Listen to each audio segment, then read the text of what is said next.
இந்த வீடியோவில் நம்ம என்ன பார்க்க போறோம்னா, சிம்ம ராசிக்காரர்களுக்கு 2026 தமிழ் புத்தாண்டு, அதாவது ஏப்ரல் 14ஆம் தேதி தமிழ் புத்தாண்டு 2026 பிறக்குது இல்லைங்களா?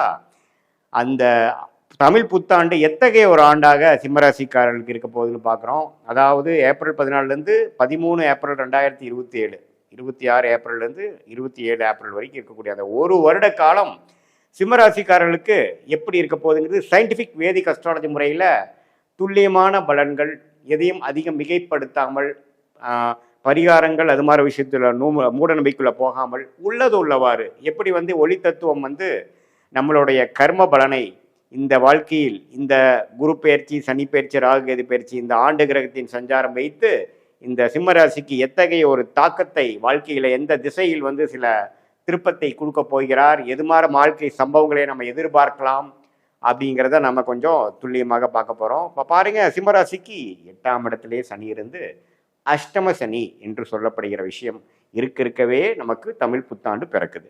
கடந்த ஒரு வருடமாக அஷ்டம சனியில் பாதிக்கப்பட்டிருக்கக்கூடிய சிம்மராசிக்காரர்கள் முன்னமே பார்த்தீங்கன்னா இந்த புத்தாண்டு முழுக்க நாம் அஷ்டம சனி தாக்கங்கள் இருக்குது. பட் இதில் ஒரு நல்ல விஷயம் என்னென்னா, மக நட்சத்திரக்காரங்க கொஞ்சம் அஷ்டமி தாக்கத்திலேருந்து வெளியில் வந்துட்டு இருக்காங்க. பூர நட்சத்திரக்காரங்க, உத்திர நட்சத்திரக்காரங்க ஃப்ரெஷ்ஷாக உள்ள அதை பாதிப்பை உணரப் போகிறார்கள்.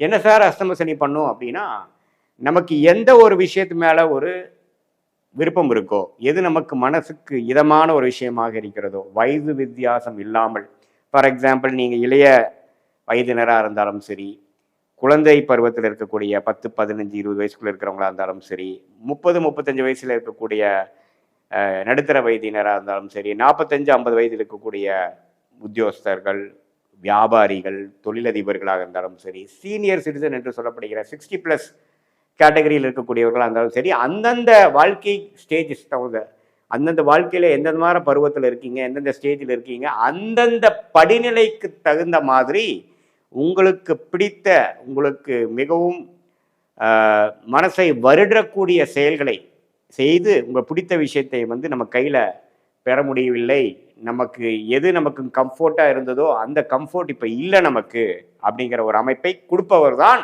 அஷ்டம சனி.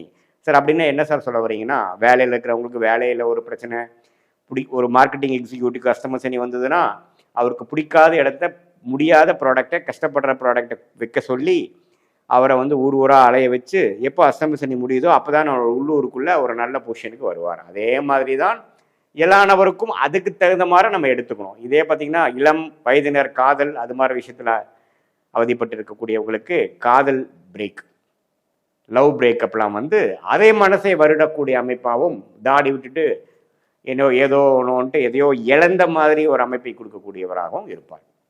சரி சாமி, இது ஓகே. வேற ஏதோ கிரகங்கள் நமக்கு பாசிட்டிவாக இருக்கான்னு பார்த்தா, குரு 11ஆம் இடத்துலேருந்து ஓரளவுக்கு நம்மளை என்னதான் பிரச்சனைகள் வந்தாலும் மனசு விடாமல் ஓரளவுக்கு நம்ம ஒரு லாபத்தை பெறக்கூடிய ஒரு மன உறுதியோடு இருக்கக்கூடிய அமைப்பை கொடுக்குறார்.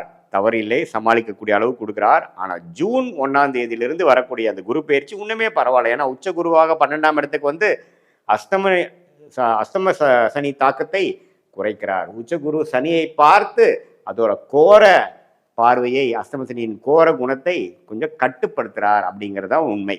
ஸோ அதனால் என்ன சொல்ல வரீங்கன்னா, ஜூன் மாதத்திலேருந்து அஷ்டம சனி தாக்கங்கள் கொஞ்சம் குறையும். யாருக்கு? சிம்மராசிக்காரர்களுக்கு. பூர நட்சத்திரக்காரங்க, உத்திர நட்சத்திரக்காரங்க கொஞ்சம் கேர்ஃபுல்லாக இருக்கணும். மக நட்சத்திரக்காரங்களுக்கு ஸ்லோவாக போன வருஷம் ஆன பிரச்சனையிலேருந்து கொஞ்சம் வெளியில் கொஞ்சம் ஃப்ரீயாக இருக்கக்கூடிய அமைப்புகள் கண்டிப்பாக உண்டு.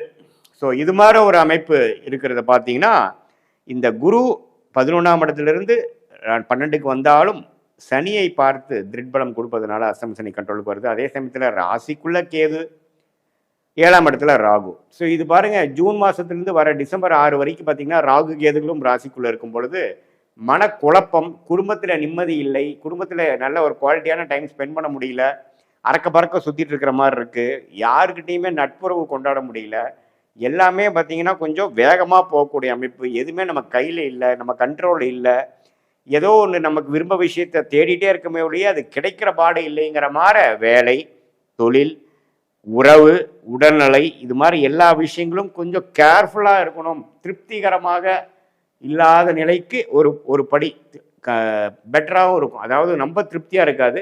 ஓரளவுக்கு ஜூன் மாதத்துக்கு அப்புறம் ஏதோ கொஞ்சம் ஓட்டிக்கலாம் மாதிரி தான் தெரியுதுங்கிற மாதிரி ஒரு அமைப்பை கொடுப்பார். ஏன்னா குருவின் பார்வை அஷ்டம சனியை கட்டுப்படுத்துகிறது. பட் இருந்தாலும் ராகு கேது ராசிக்குள்ளே இருக்கிறதுனால மனக்குழப்பங்கள், ஓவர் திங்கிங், புதிய நபர்களோட நீங்கள் சந்திக்கும் பொழுது கரெக்டான நபரை தான் பார்க்குறோமா, ஏமாறுறோமா, ஒரு அளவுக்கு நல்ல ஒரு கால்குலேஷன் பழக்கம் எதுவுமே வராதுக்கு முன்னாடியே நம்ம போய் சில விஷயங்கள் செய்து சொல்லி நம்ம ஏமாந்துடுறோமாங்கிறதெல்லாம் ரொம்ப கேர்ஃபுல்லாக இருக்கணும்.